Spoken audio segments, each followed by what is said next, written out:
Hello everyone, welcome back to the management Mantra. इस video में आप पढ़ेंगे कंज्यूमर इक्विलिब्रियम, उपभोक्ता संतुलन। इससे पहले के वीडियो में आपने बेसिक यूटिलिटी के types, law of diminishing marginal utility पढ़ा होगा। तो अभी तक आपको क्लियर हो गया होगा कि यूटिलिटी मतलब क्या होता है। यूटिलिटी जिसकी की पावर या कैपेसिटी जो कि ह्यूमन वांट्स को सेटिस्फाइड कर सके किसी भी कमोडिटी के थ्रू। ये एक सब्जेक्टिव होता है और इसको हम क्वांटिटी में मेज़र नहीं कर सकते, पर हमारे कन्वीनियंस के लिए हम इसको यूटिल्स में मेज़र करते हैं यूटिलिटी को। मार्जिनल यूटिलिटी कोई भी एडिशनल यूटिलिटी या फिर किसी एक एक्स्ट्रा यूनिट के कंजप्शन से हमको जितना भी सेटिस्फेक्शन मिलता है उसको हम बोलते हैं मार्जिनल यूटिलिटी। मतलब एक एक्स्ट्रा यूनिट के कंजप्शन से हमको कितना सेटिस्फेक्शन मिल रहा है। नेक्स्ट है टोटल यूटिलिटी, मतलब टोटल मतलब कि कुल यूटिलिटी। अगर हमने एक कमोडिटी कंज्यूम की तो उससे कितना सेटिस्फेक्शन, 2 किए तो 3 किए तो ऐसे एडिशनल ऐड करते हुए हम टोटल यूटिलिटी का सेटिस्फेक्शन देखते हैं। नेक्स्ट है relationship between marginal and total utility, कि टोटल यूटिलिटी और मार्जिनल के बीच में रिलेशनशिप। ये भी आप पहले के वीडियो में देख सकते हैं। जैसे टी यू इंक्रीज़ होता है तो एम यू भी डिक्रीज़ होता है पर 0 तक आता है। फिर जैसे ही टी यू मैक्सिमम होगा एम यू 0 हो जाता है। यहाँ पर 26 मैक्सिमम है टी यू, तो एम यू क्या है 0। जैसे ही टी यू डिक्लाइन होने लगता है एम यू नेगेटिव होता है। तो ये रिलेशनशिप होता है टी यू और एम यू के बीच में। नेक्स्ट है कि कंज्यूमर इक्विलिब्रियम, उपभोक्ता संतुलन क्या होता है। तो एक सिचुएशन होती है जहाँ पे कि कंज्यूमर मैक्सिमम सेटिस्फेक्शन लेता है जितनी भी वो इनकम स्पेंड कर रहा है डिफरेंट टाइप के गुड्स में। इस सिचुएशन में कंज्यूमर अपनी एक्सपेंडिचर को चेंज नहीं कर सकते कि पहले उसकी इनकम इतनी थी, इंक्रीज़ हुई, या फिर इतना वो खर्च पहले 100 खर्च कर रहा था अब 200 कर रहा है, तो वो इसको चेंज नहीं करता है। दूसरे वर्ड में बोला जाए तो कंज्यूमर इक्विलिब्रियम, जो भी हमारे पास लिमिटेड इनकम है उससे हम डिफरेंट कमोडिटी से कैसे मैक्सिमम सेटिस्फेक्शन ले सकते हैं या यूटिलिटी ले सकते हैं। इसमें भी इनकम के अलोकेशन में कोई चेंज नहीं होता, वो बढ़ती नहीं है, ना ही टोटल सेटिस्फेक्शन गिरता है किसी भी कंज्यूमर का। कंज्यूमर इक्विलिब्रियम एक सिचुएशन जिसमें कि इनकम स्पेंड कर रहा है व्यक्ति ताकि वो कमोडिटी या किसी प्रोडक्ट को परचेस कर सके और उससे वो मैक्सिमम यूटिलिटी ले सके। कंज्यूमर इक्विलिब्रियम की डेफिनेशन टिबोर द्वारा, a consumer is an equilibrium when he regards his actual behaviour as the best possible under the circumstances and feel no urge to change his behaviour as long as circumstances remain unchange.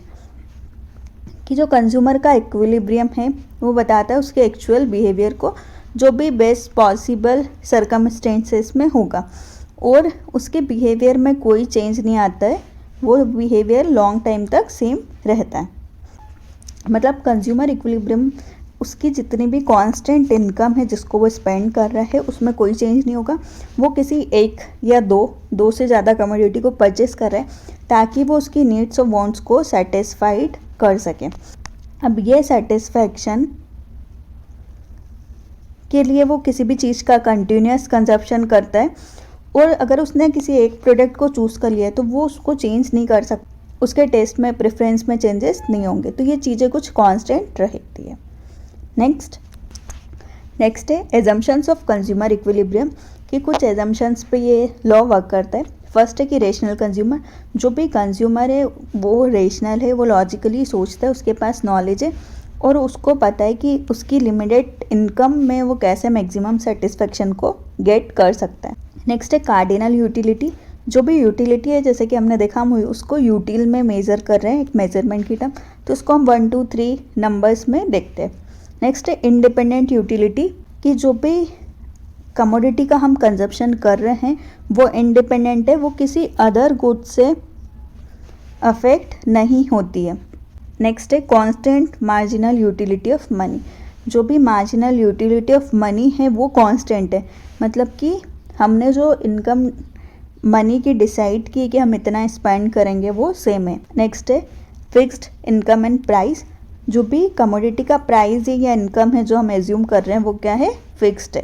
Consumer के test और preference में कोई change नहीं आता है, वो same रहते हैं।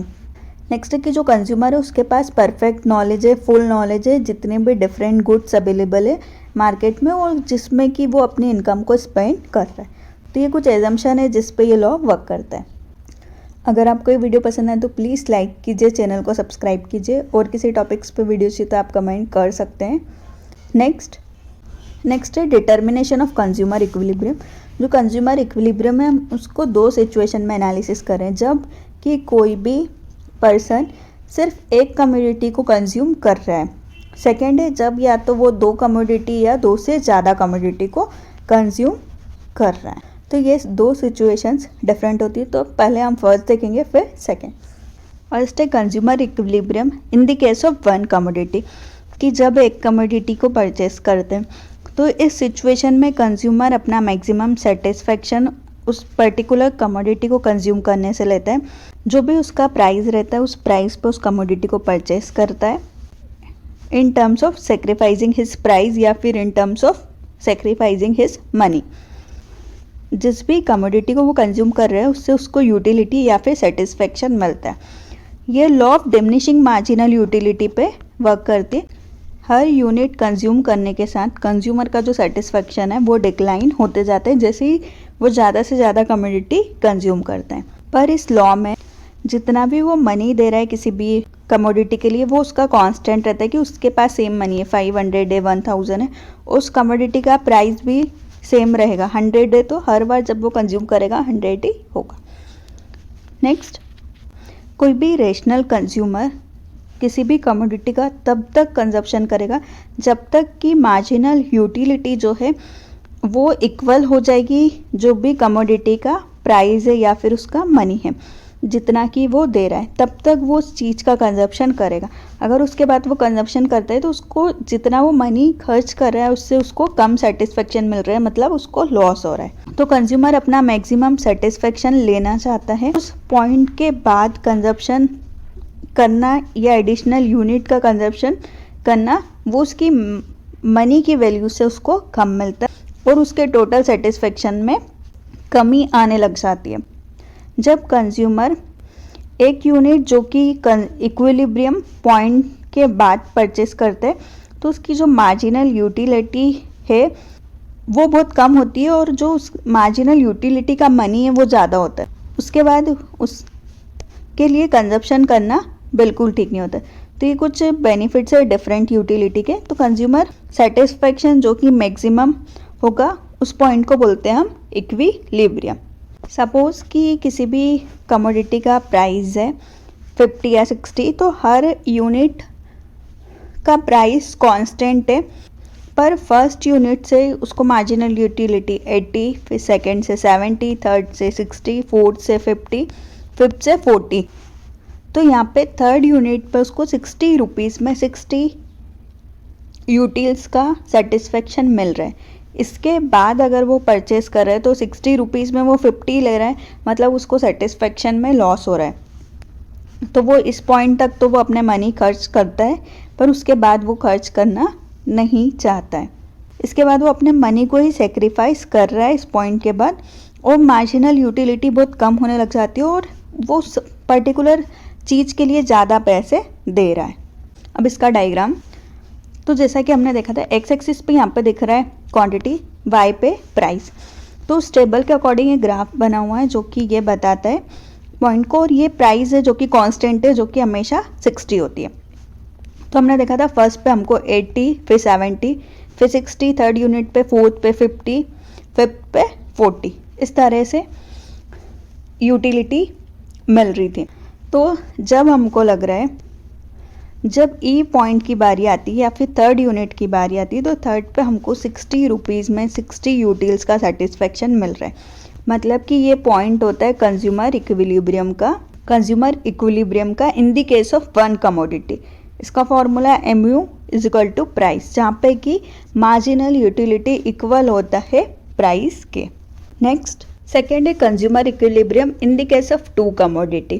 पहला हमने देखा था वन कमोडिटी के केस में, अभी यहाँ पे हम दो प्रोडक्ट परचेज करते हैं।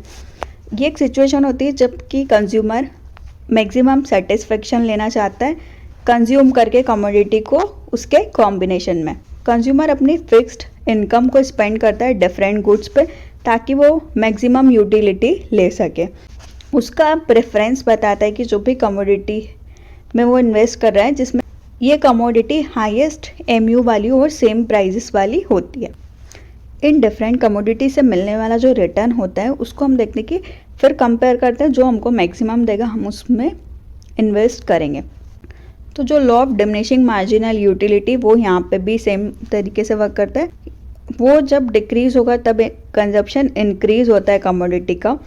कंज्यूमर उसके बाद परचेज करना स्टॉप कर देता है जब एक कमोडिटी दूसरे से एमयू या फिर कम सेटिस्फेक्शन दे रही है तो वो दूसरी कमोडिटी को परचेस करता है। ये दोनों में से काउंट करता है। अगर मैं कोई 20 यूटिल्स का, ये 15 का, तो मैं 20 यूटिल्स वाली लूँगी, फिर 10 तो मैं 15 वाली लूँगी, फिर ऐसे करके। तो मैं पहले मेरा 20 फिर 15 फिर 10 ऐसे करके मैं डिसाइड करूँगी कि जो भी मुझे हाईएस्ट लेवल का सेटिस्फेक्शन देगा मैं उस यूनिट में मेरा मनी इन्वेस्ट करूँगी। तो इस केस में कंज्यूमर सब्सटीट्यूट गुड्स को बाय करने लग जाता है और ऐसी सिचुएशन पे आता है कि वो जो भी लास्ट यूनिट में मनी स्पेंड कर रहा है वो डिफरेंट कमोडिटी से या फिर सेम हो मार्जिनल यूटिलिटी के। तो उस सिचुएशन में वो कंज्यूमर इक्विलिब्रियम की पोजीशन पे जब वो मैक्सिमम सेटिस्फेक्शन में आता है फिर उसके बाद उसकी कोई डिज़ायर नहीं होती कि वो दूसरी कमोडिटी को परचेज करें। MUX divided by PX, MU by divided P by MUM। तो ये तीनों क्या होने चाहिए? इक्वल होने चाहिए। अगर हम कमोडिटी Y के इक्विलिब्रियम पे आ रहे हैं तो एक कंज्यूमर जो भी दोनों कमोडिटी को परचेस कर रहे हैं ताकि वो मैक्सिमम सेटिस्फेक्शन पे आ सके उसके प्राइस, जो भी वो प्राइस दे रहा है उसके अगेंस्ट में। अगर अदर वर्ड्स में बोला जाए तो कंज्यूमर जो है वो अपना जो सेटिस्फेक्शन है MUM अपने मनी की वैल्यू पे लेना चाहता है पर डिफरेंट कमोडिटी को कंज्यूम करके। इसका एग्जांपल देखते हैं। सपोज़ कि कस्टमर को 5 यूनिट्स ऑफ है इसमें मनी स्पेंड करना है तो वो उसने फर्स्ट कमोडिटी जो कि 75x कमोडिटी पे स्पेंड किया। फिर मुझे 66 यूटिल्स का सेटिस्फेक्शन x से मिल रहा है तो मेरा ये सेकंड। फिर थर्ड मुझे करूँगी 65, फिर फोर्थ 60 पे, अभी मैं 60 पे। तो इन 5 यूनिट्स पे मैंने स्पेंड करके 325 का मैक्सिमम सेटिस्फेक्शन गेन कर लिया है। तो ये मेरा पॉइंट होगा। इसके बाद मैं स्पेंड नहीं करूँगी। मेरे पास 5 यूनिट्स थी जिस पे मैं स्पेंड कर सकती। जो 5 हाईएस्ट यूटिल्स वाली कमोडिटी होगी मैंने उनको सिलेक्ट किया ताकि मैं मैक्सिमम सेटिस्फेक्शन को गेन कर सकूं। अगर हम टेबल के अकॉर्डिंग देखें तो हमने देखा था कि फर्स्ट में अगर एक्स प्रोडक्ट में 70 फिर 66 यूटिल्स का सेटिस्फेक्शन मिल रहा है फिर 60 का। अगर हम वाई की बात करें तो हमको फर्स्ट में 66 का, सेकंड में 60 का। तो ये एक पॉइंट होता है जहाँ पे हमने 5 यूनिट तक मनी स्पेंड किया। तो ये थर्ड यूनिट है जिस पे कि ई पॉइंट और यहाँ पे हमको मैक्सिमम सेटिस्फेक्शन मिल रहा है। तो इसमें जहाँ पे दोनों कमोडिटी की लाइनें इंटरसेक्ट करती है एक दूसरे को वहाँ पे कंज्यूमर इक्विलिब्रियम पॉइंट होता है। तो ये हो गया हमारा इन द केस ऑफ 2 कमोडिटी। तो इस वीडियो में आपने पढ़ा बेसिक यूटिलिटी, उनके बीच में रिलेशनशिप और कंज्यूमर इक्विलिब्रियम, अगर 1 कमोडिटी का कंजप्शन हो रहा है या फिर 2 और मोर कमोडिटी का कंजप्शन। अगर आपको वीडियो पसंद आए तो प्लीज़ लाइक कीजिए, चैनल को सब्सक्राइब कीजिए। Thank you.